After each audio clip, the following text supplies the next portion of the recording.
이 과제는 대구 경북 지역 사회에 거주하고 있는 외국인 이주민 또는 이주를 예정하거나 희망하는 한국어 및 한국 문화와 관련된 메타버스 기반 한국어 교육 플랫폼을 구축한 후 이를 온라인으로 한국어 수업으로 진행하고자 하는 데 있습니다.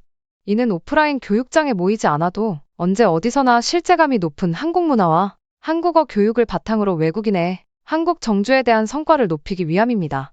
이 과제는 메타버스 기반 한국어 교육 플랫폼입니다.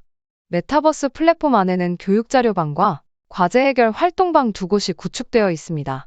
교육자료방에는 메타버스 학습방, 자료활용방, 한국어 교육 학습방이 있습니다.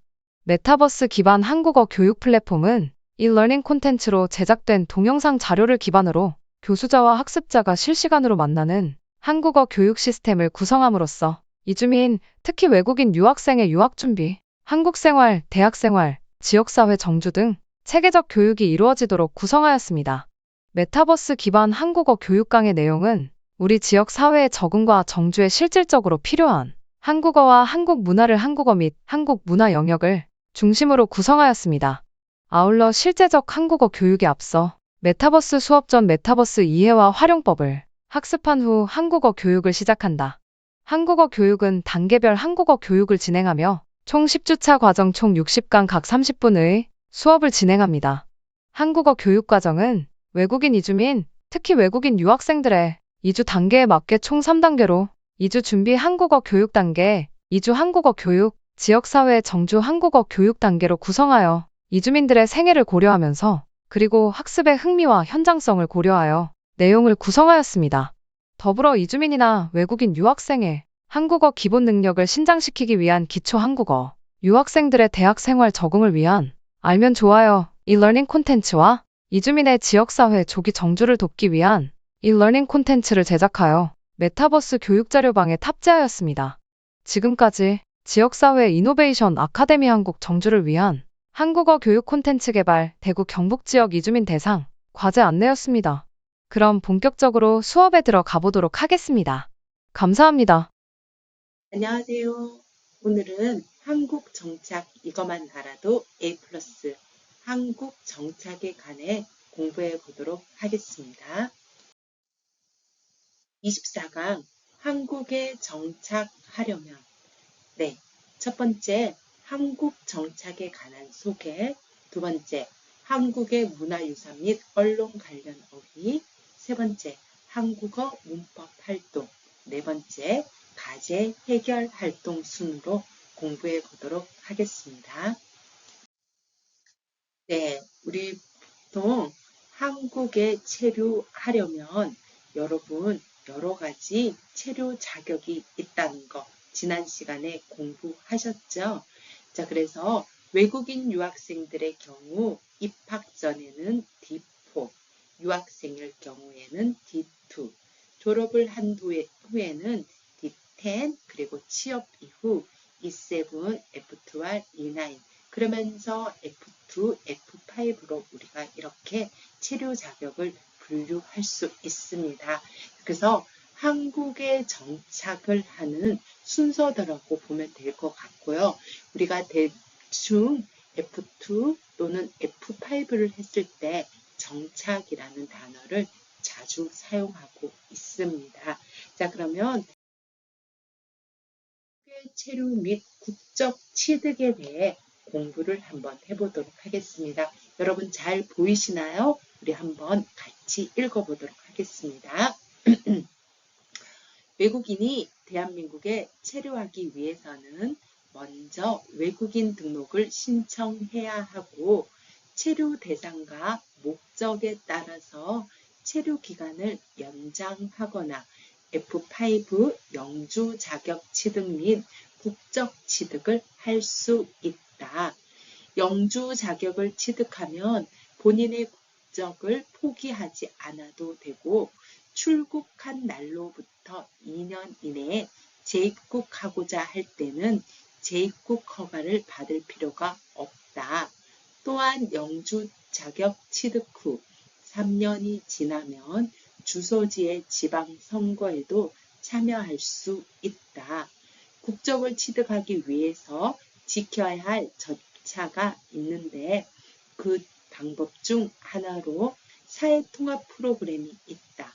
사회통합 프로그램은 국민 이민자가 한국 사회의 건전한 구성원으로 적응, 자립할 수 있도록 지원하기 위하여 법무부 장관이 인정하는 소정의 교육과정, 그러니까 한국어 및 한국 사회 이해를 이수한 이민자에게 국적 취득과 체류 허가 등에서 이민정책 방향에 맞도록 편의를 제공하는 제도이다. 이 과정을 이수하면 국적 취득 절차 중에서 면접 심사를 면제받을 수 있고 사회통합 프로그램 운영 기간은 사회통합 정보망 전국 운영 기간 현황에서 확인할 수 있습니다. 그러니까 자, 여러분이 한국에 정착을 하는 것이 우리 대부분 F5라고 이야기를 합니다.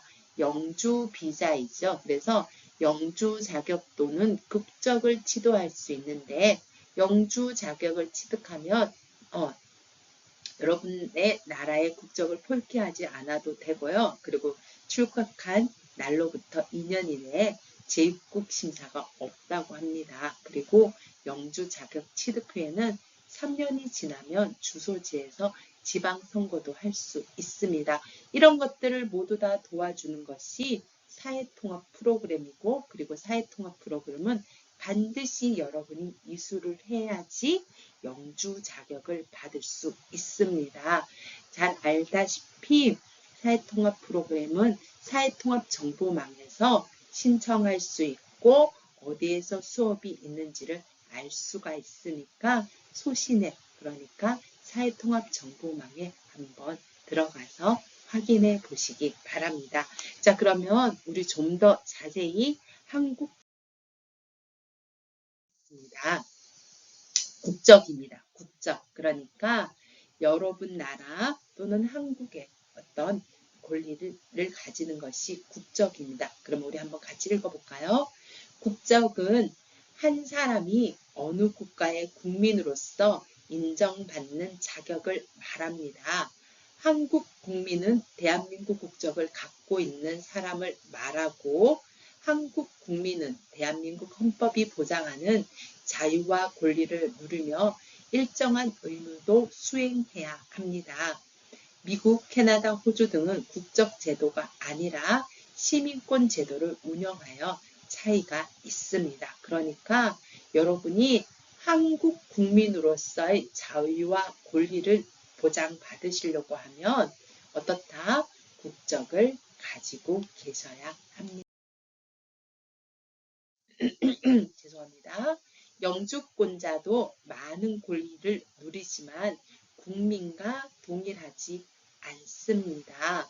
한국에서는 영주권자는 대통령 선거에 참여할 수 없으며 한국 군대에 입대할 수도 없습니다. 그래서 영주권자와 국적을 가진 사람들과의 차이가 있다라는 겁니다. 국적을 결정하는 방법이 있습니다. 조금 어렵지만 우리 읽으면서 한번 알아볼까요? 자, 출생주의, 그러니까 속지주의라는 말입니다. 태어난 장소에 따라 국적을 부여하는 겁니다. 그래서 미국에서 태어난 아이는 미국 국적을 가질 수 있습니다. 이거 무슨 말이냐면 선생님이 아기를 가졌어요. 그런데 아기를 낳을 때 미국에서 아기를 낳았어요. 선생님 남편도 한국 사람, 선생님도 한국 사람인데 선생님 아기는 어떻게 미국에서 아기를 낳았으니까 그 아기는 미국의 국적을 가질 수가 있습니다. 그걸 뭐라고 한다? 출생지주의 또는 속지주의라고 이야기를 합니다. 두 번째는 혈통주의, 속인주의입니다. 태어난 아이의 부모의 국적을 따르고 중국이나 호주의 경우 태어난 아이의 부모 국적을 중시하고 있습니다. 그러니까 이 아이의 태어난 부모가 이 아이의 부모가 어느 나라 사람이냐에 따라서 어떻다? 국적을 주는 겁니다. 그래서 그것을 혈통주의 또는 속인주의라고 합니다. 선생님의 아이는 한국 국적입니다. 왜냐하면 선생님의 남편 또 선생님이 어떻다? 모두 다 한국 사람이기 때문에 이 아이는 어떻게? 속인주의, 혈통주의에 따라서 국적을 가지고 있습니다. 그런데 외국인 여러분이 한국에서 아이를 낳았어요. 그 아이가 한국 국적을 받을 수 있다? 안 됩니다. 왜냐하면 한국은 혈통주의이기 때문에 부모가 한국 사람이어야지 될 수 있습니다. 자, 그래서 밑에 보면 한국은 혈통주의를 따릅니다. 태어난 아이의 아버지나 어머니 중 한 명 또는 두 사람이 모두 한국 국민이면 아이도 한국 국민이 될 수 있습니다.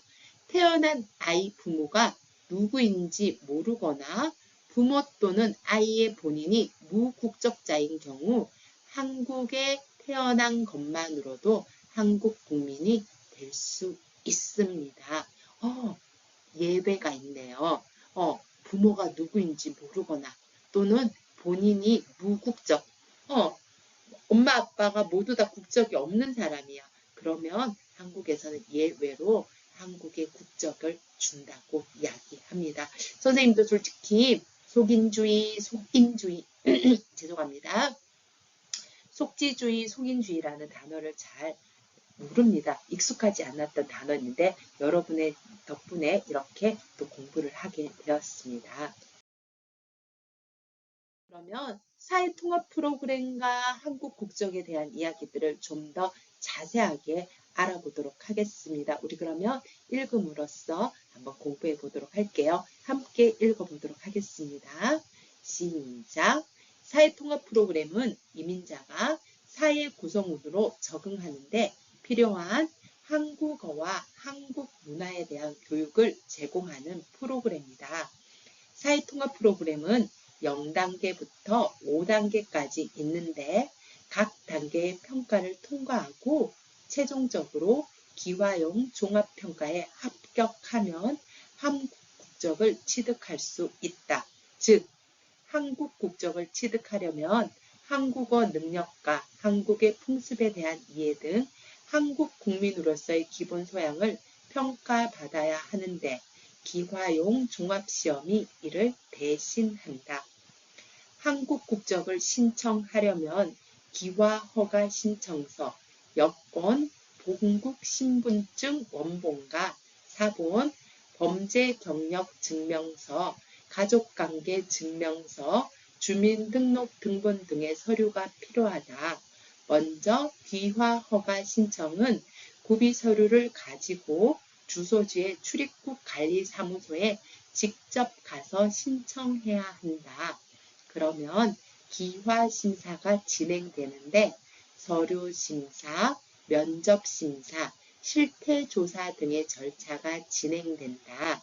기화허가 통지서를 받게 되면 기본증명서를 발급받아 시청이나 주민센터에 제출해야 한다. 기화허가일로부터 1년 이내에 본국 국적을 포기하고 주민등록을 하게 되면 주민등록증을 발급받을 수 있다. 네, 우리 지난 시간에도 기화에 대해서 절차를 한번 설명했었는데 이제 여러분이 한국 생활에 정착을 하기 위해서는 한국 국적 취득 절차에 대해서 잘 알고 계시는 것도 중요할 것 같습니다. 자, 우선 이 내용은 두 가지로 나누어집니다. 하나는 사회통합 프로그램에 대해서 설명, 하나는 한국 국적을 신청하려면 어떻게 해야 되는지에 대한 이야기입니다. 자, 한국 국적에 대한 이야기는 지난 시간에도 했기 때문에 설명하지 않고요. 첫 번째 이야기했던 사회통합 프로그램에 대해서 선생님이 좀 더 자세하게 설명을 드리겠습니다. 사회통합 프로그램은 이민자가 한국에서 살아가려고 하는 사람들이 한국 사회에 잘 적응하기 위해서 한국어와 한국 문화에 대해서 교육을 제공하는 프로그램입니다. 사회통합 프로그램은 0단계부터 5단계가 있는데요. 네, 여러분이 한국어와 한국 문화를 배우는 단계는 0단계부터 4단계고요.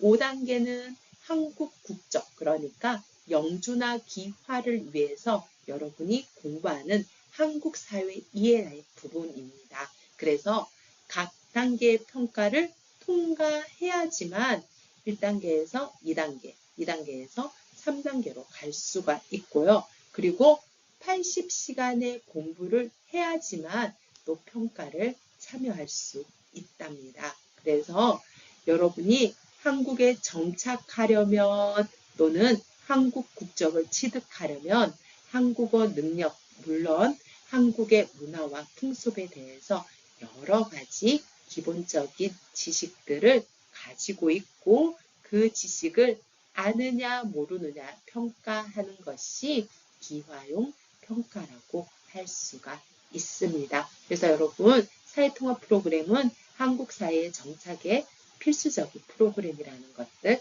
기억해 주시기 바랍니다. 자, 그렇다면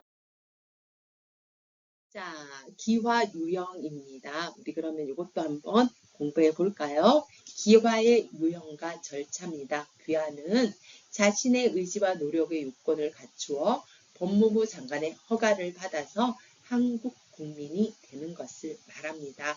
자, 귀화는 일반 귀화, 간이미 귀화, 특별 귀화로 나누어집니다. 일반 귀화는 한국과 혈연적, 지연적 관계가 없는 외국인이 한국 국적을 얻는 방법입니다. 그래서 한국에서 5년 이상 계속 생활한 주소와 영주 자격을 가지고 있어야 하며 신청 당시 만 19세 이상 성인이어야지만 일반 기여화가 가능합니다. 그리고 품행이 단정하고 생계 유지 능력이 있으며 한국어 능력 등 국민으로서의 기본적 소양을 갖추고 있어야지 일반 귀화를 신청하고 평가받을 수가 있습니다. 절차에 대해서는 아까 전에 이야기했으니 그냥 넘어가도록 하겠습니다. 간기와 특별기화가 있습니다.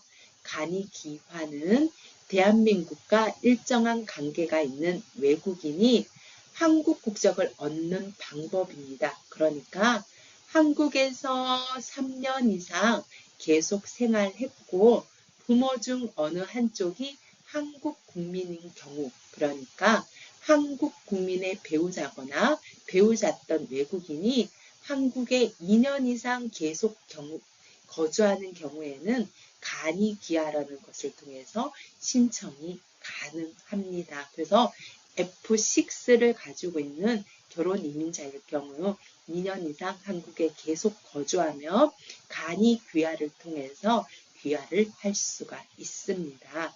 세 번째는 특별귀화입니다.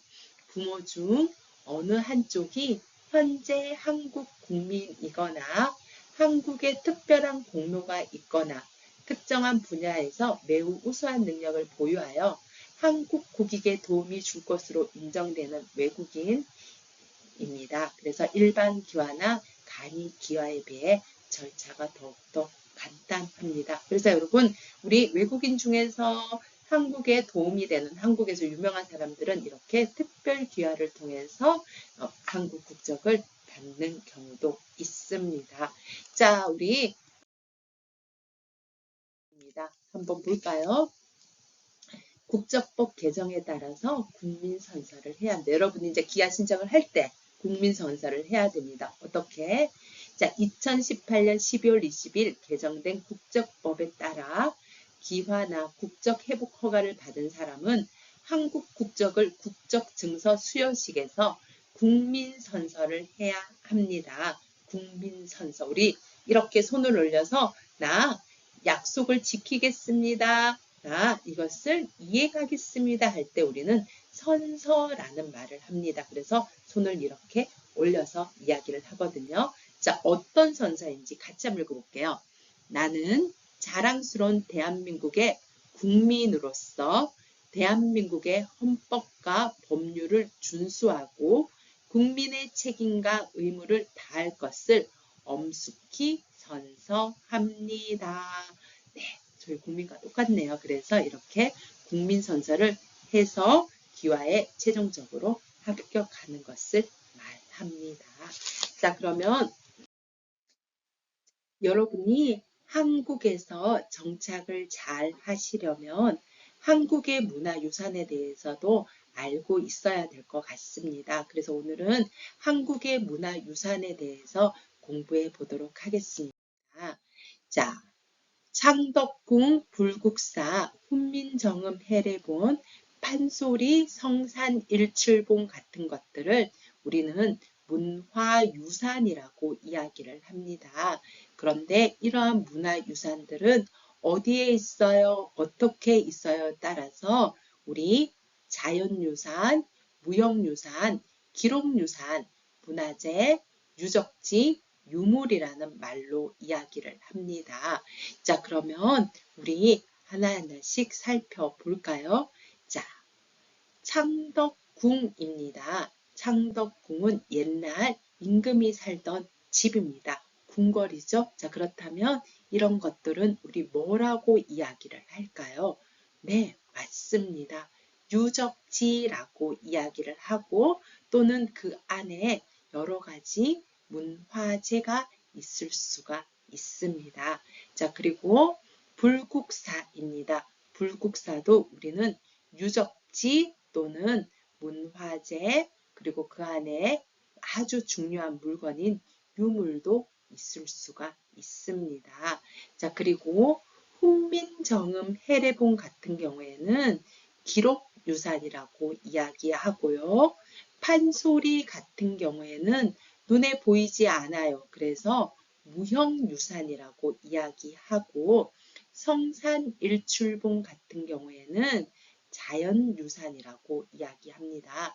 이 모든 것들을 우리는 문화유산이라는 말을 쓰면서 각각 문화유산, 자연유산, 무형유산, 기록유산, 문화재, 유적지, 유물이라는 말로 이야기를 하고 있습니다. 자, 그러면 좀 더 자세하게 살펴보면 자, 조선 왕릉, 창덕궁, 종묘, 수원화성, 불국사, 성산 일출봉, 백록담 등이 있습니다. 자, 그러면 조선시대 궁궐은 우리 뭐라고 얘기한다? 창덕궁. 산 정상에 있는 호수는 우리 뭐라고 이야기할까요? 맞습니다. 성산 일출봉. 자, 그리고 산 신라시대의 사찰은 뭐라고 얘기할까요? 불국사. 왕의 제사를 모시던 곳은 뭐라고 이야기할까요? 네, 조선 왕릉. 바다 위에 큰 화산섬입니다. 아이고, 제가 잘못 이야기했네요. 죄송해요.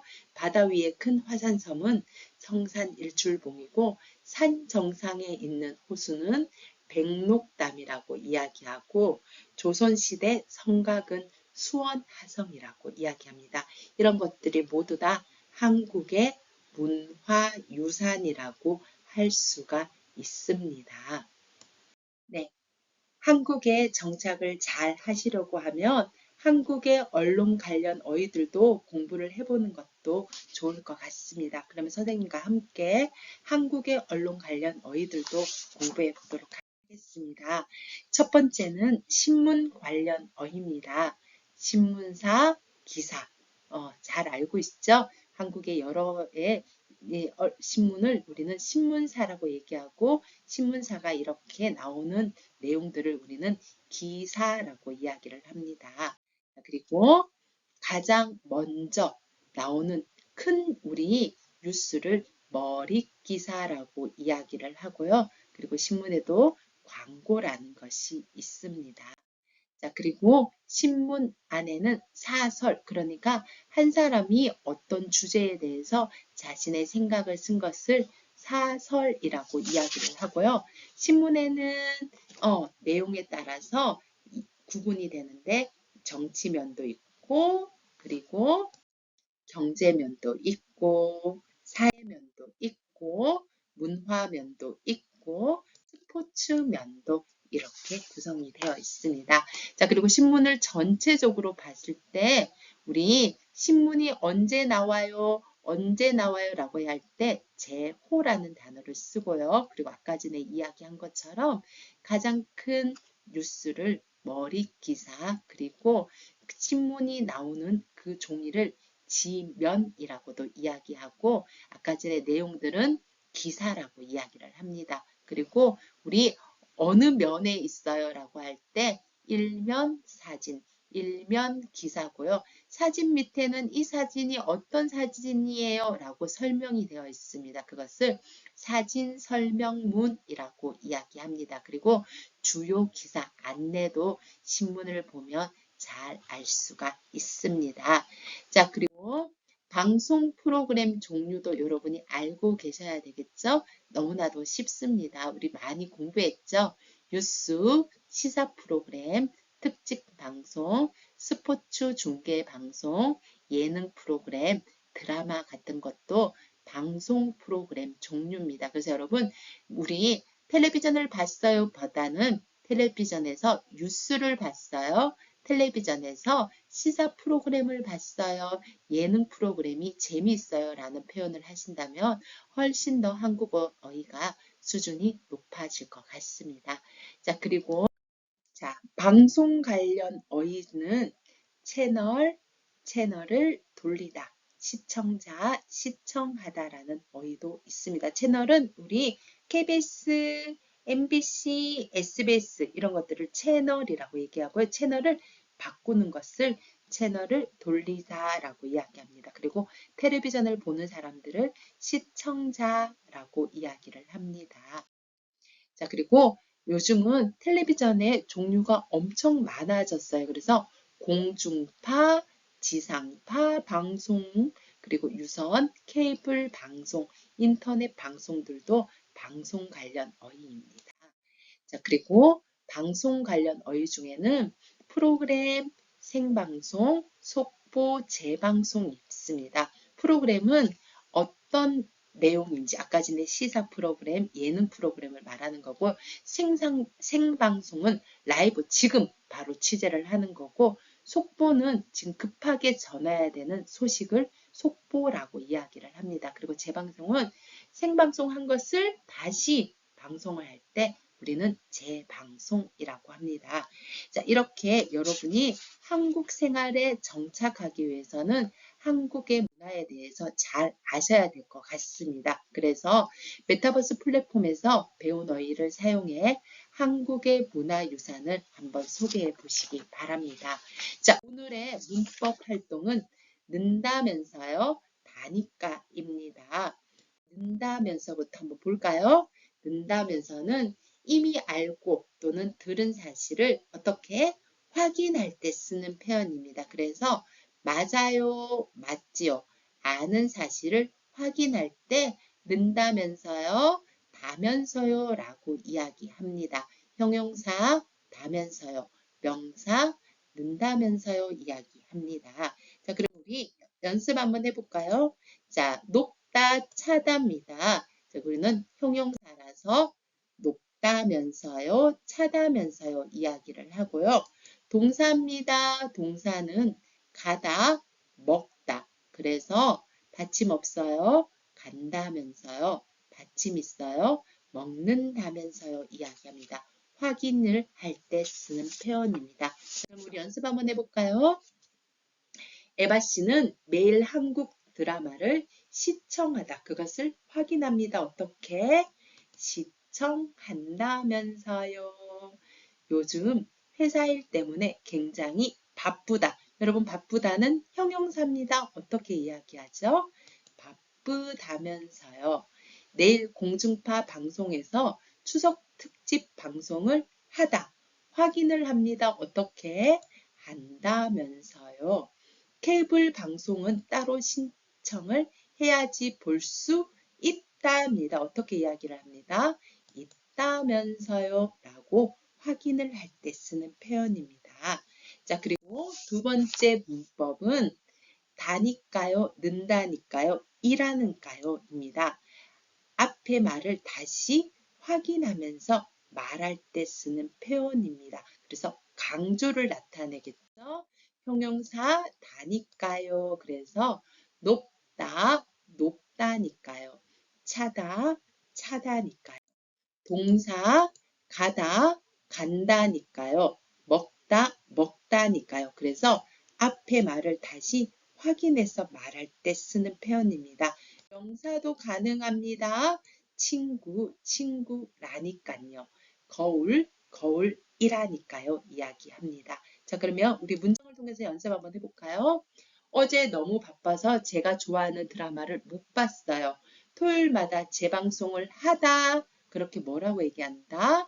한다니까 그때 보세요. 두 번째입니다. 한국 요리를 배우고 싶은데 어디서 배우면 좋을까요? 아침마다 케이블 방송에서 요리 프로그램을 한다. 그러면 어떻게 한다? 한다니까요. 한번 보세요. 그리고 담배 끊은 거 맞아요? 정말로 안 피우다, 안 피운다니깐요. 그래서 앞에 말을 다진 확인하여서 말할 때 다니까요, 는다니까요, 이라니까요 라고 사용합니다. 자, 오늘 우리 한국생활 정착 중에서 한국 정착에 관한 이야기들을 한번 알아봤습니다. 우리 자세한 것은 메타버스 라이브 수업에서 더 자세히 배워보도록 하겠습니다. 감사합니다.